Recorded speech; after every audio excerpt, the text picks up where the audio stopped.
ये कथा एक सत्य सिखाती है, किसी व्यक्ति को सुखों से अनजान रखकर उसके ब्रह्मचर्य की रक्षा हो जाएगी, ऐसा सोचना भूल है। जो सद्गुण केवल अज्ञान के सहारे टिका हो, वो बहुत नाजुक होता है। घने वन में तेजस्वी ऋषि विभांडक अपने पुत्र ऋष्यशृंग के साथ रहते थे। जन्म से उस बालक ने अपने पिता के सिवा किसी भी स्त्री या पुरुष को नहीं देखा था। उस शांत वन से बहुत दूर अंगराज्य सूखे से मर रहा था। वर्षा के अभाव में फसलें सूख गई थीं, नदियों का जल घट गया था और भूख से लोगों के चेहरे कृश हो गए थे। राजा रोमपाद अपनी धरती को फटते और अपनी प्रजा को मरते देख रहे थे, पर कुछ कर नहीं पा रहे थे। एक अच्छे राजा के लिए ऐसी विवशता से बड़ा बोझ कोई नहीं होता। हताश होकर रोमपाद ने अपने सबसे विद्वान ब्राह्मणों को बुलाया और उपाय पूछा। उन्होंने एक विचित्र उपाय बताया। उन्होंने कहा, ऋष्यशृंग नाम के एक युवा ऋषि हैं, जिनका ब्रह्मचर्य निष्कलंक है। अपनी तपस्या से उन्होंने ये शक्ति पाई है कि वे जहां जाते हैं वहां वर्षा होती है। उन्हें अंग ले आइए, वर्षा उनके साथ चली आएगी। अब पूरे राज्य की आशा उस निष्कपट बालक को वन से बाहर लाने पर टिकी थी, लेकिन उसे लाया कैसे जाए? वो अपने पिता को छोड़कर स्वेच्छा से कभी नहीं जाता और विभांडक का क्रोध भी भयंकर था। बल प्रयोग का तो प्रश्न ही नहीं था। तब राजा और उनके मंत्रियों ने एक ऐसी योजना बनाई जिसमें बल नहीं, कोमलता का सहारा था, और उस बालक का अज्ञान पर टिका सद्गुण उसके सामने बिल्कुल असहाय था। रोमपाद ने अपने नगर की सबसे रूपवती और कुशल गणिकाओं को बुलाया और उन्हें अपना कार्य सौंपा। ऋष्यशृंग को अंग ले आना था। वे कठिन स्थिति में पड़ गईं। राजा की आज्ञा न मानना खतरनाक था, लेकिन एक ऋषि के कोप का जोखिम उठाना भयावह था। वे दो भयों के बीच खड़ी थीं और उन्हें एक को चुनना था। अंततः वे जाने को राजी हुईं। उन्हें भरोसा था कि दैव इस प्रयोजन को आशीर्वाद देगा और समूची भूमि को अकाल से बचाएगा। काम बहुत नाजुक था, इसलिए उन्होंने रेशमी वस्त्रों, मिठाइयों और मालाओं के साथ बड़ी सावधानी से तैयारी की। उस साज सज्जा के नीचे उनका साहस भी चुपचाप छिपा था। उनकी मुखिया को एक चतुर युक्ति सूझी। उसने एक विशाल नाव पर तैरता हुआ उद्यान बनवाया, कृत्रिम वृक्ष और लताएं, और बीचों बीच एक नकली आश्रम। जिसने वन के सिवा कभी कुछ न देखा हो, उसे वह हूबहू घर जैसा दिखाई देता था। आश्रम के वेश में सजी उस नाव को उसने विभांडक के आश्रम के निकट नदी में बांध दिया और प्रतीक्षा करने लगी। कांपते मन से गणिकाएं दबे पांव आश्रम की ओर बढ़ी। सौभाग्य ने उनका साथ दिया, क्योंकि उग्र वृद्ध ऋषि विभांडक उस समय कंदमूल इकट्ठा करने गए हुए थे। यही अवसर था। वातावरण आशंकित प्रतीक्षा से भरा था। तभी उनमें से सबसे सुंदर युवती धीरे से उस युवा तपस्वी की ओर बढ़ी, जो अकेला बैठा था। उसने ऋष्यशृंग का अभिवादन उसी रीति से किया जैसे तपस्वी एक दूसरे का करते हैं। उसने पूछा, महात्मन, आप कुशल तो हैं? क्या आपके पास पर्याप्त कंदमूल और फल हैं? क्या आपकी तपस्याएं सफल हो रही हैं? आपके पिता का यश बढ़ रहा है और वेदों का आपका अध्ययन आगे बढ़ रहा है। ये वन का शिष्टाचारपूर्ण अभिवादन था, लेकिन वो ऐसे रूप और स्वर से आया था जिसके लिए ऋष्यशृंग के अनुभव में कोई जगह ही नहीं थी। ऋष्यशृंग उसे विस्मय से देखते रह गए। ऐसा रूप उन्होंने कभी नहीं देखा था और ऐसा स्वर कभी सुना नहीं था। स्त्रियों के अस्तित्व से अनजान ऋष्यशृंग ने उसे अपने ही जैसा कोई युवा ऋषि, कोई असाधारण तेज वाला ब्रह्मचारी समझ लिया। उसे देखते ही उनके भीतर साथ की एक विचित्र, आनंदमय और अदम्य चाह उमड़ आई। वो साथ पाने की वही सहज वृत्ति थी जिसे अज्ञान सचमुच मिटा नहीं सकता, बस उसके जागने में देर कर सकता है। ऋष्यशृंग ने संकोच भरे आदर से उसका नाम, उसका आश्रम और उसकी तपस्या के बारे में पूछा। फिर जैसे उन्होंने अपने पिता को अतिथियों का सत्कार करते देखा था, वैसे ही उसे फल और जल अर्पित किए। उन्होंने कहा, तुम तेजस्वी ब्रह्मचारिणी प्रतीत होती हो, मैं तुम्हें प्रणाम करता हूं। उनके सरल हृदय का सारा भाव उसके स्वागत में उमड़ आया था। वो मुस्कुराती रही और ऋष्यशृंग नहीं जानते थे, जान ही नहीं सकते थे कि उनके साथ वास्तव में क्या हो रहा था। उसने कहा, मेरा आश्रम यहां से 3 योजन दूर है और मैं तुम्हारे लिए फल लाई हूं, पर मैं तुम्हारा प्रणाम स्वीकार नहीं कर सकती। हमारे संप्रदाय में अतिथि का अभिवादन दूसरी रीति से किया जाता है। ये कहकर उसने ऋष्यशृंग को स्नेह से गले लगाया, अपने साथ लाई मिठाइयां खिलाईं, उन्हें सुगंधित मालाएं पहनाईं और पेय दिए। वो कहती रही कि उसके संप्रदाय में अतिथि का सम्मान इसी प्रकार किया जाता है। उसने उन्हें फिर गले लगाया और कहा कि उनके यहाँ आदरणीय अतिथियों का अभिवादन इसी प्रकार किया जाता है। ऋष्यशृंग को यह रीति बहुत भली लगी। जीवन में उन्होंने कभी ऐसा अनुभव नहीं किया था, न सबसे मीठे फल से, न गहनतम ध्यान से।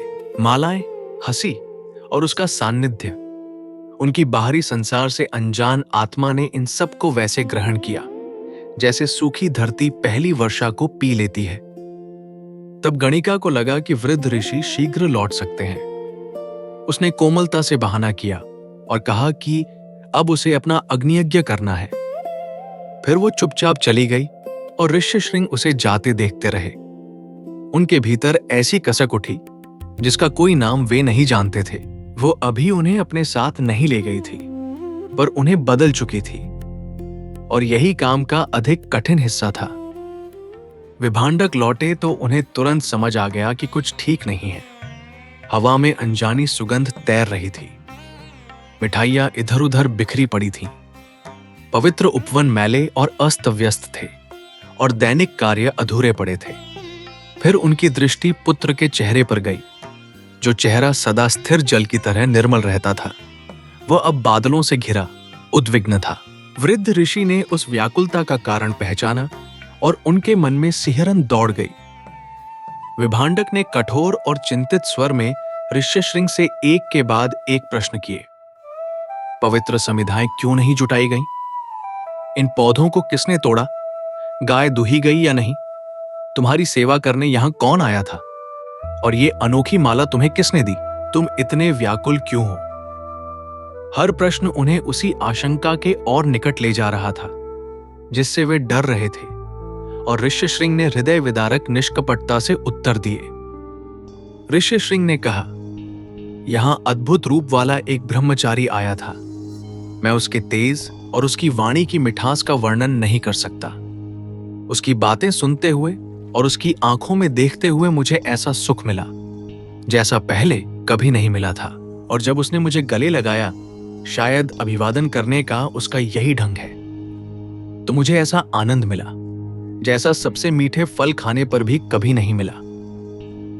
ऋष्यशृंग उल्लास से ये सब कहते रहे और उनके भयभीत पिता सुनते रहे। ऋष्यशृंग ने आगे कहा, उस ब्रह्मचारी के साथ रहने की चाह में मेरा शरीर मानो जल रहा है।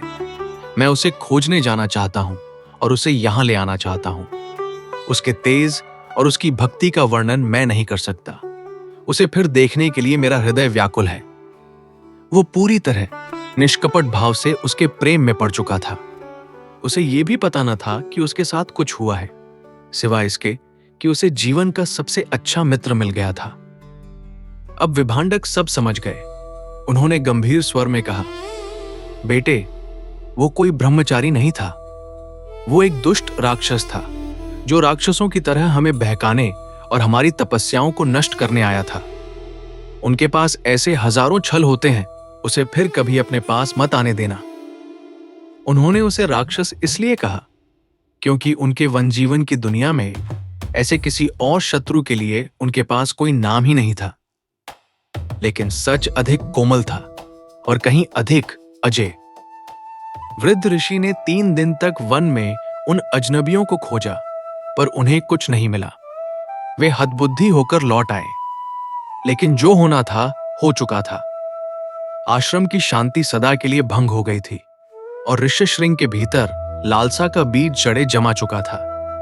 अज्ञान ने अब तक उनकी निष्कलुषता की रक्षा केवल उतनी ही की थी जितनी ज्वार के सामने रेत की दीवार करती है, और ज्वार फिर लौट रहा था।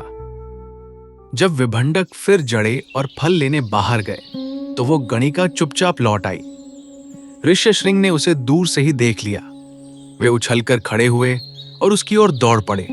उनके भीतर दबा सारा विरह ऐसे उमड़ पड़ा मानो फटे हुए जलाशय से जल बह निकला हो। गणिका कुछ कह पाती उससे पहले ही ऋष्यशृंग ने उसकी इच्छा को अपना विचार बना लिया।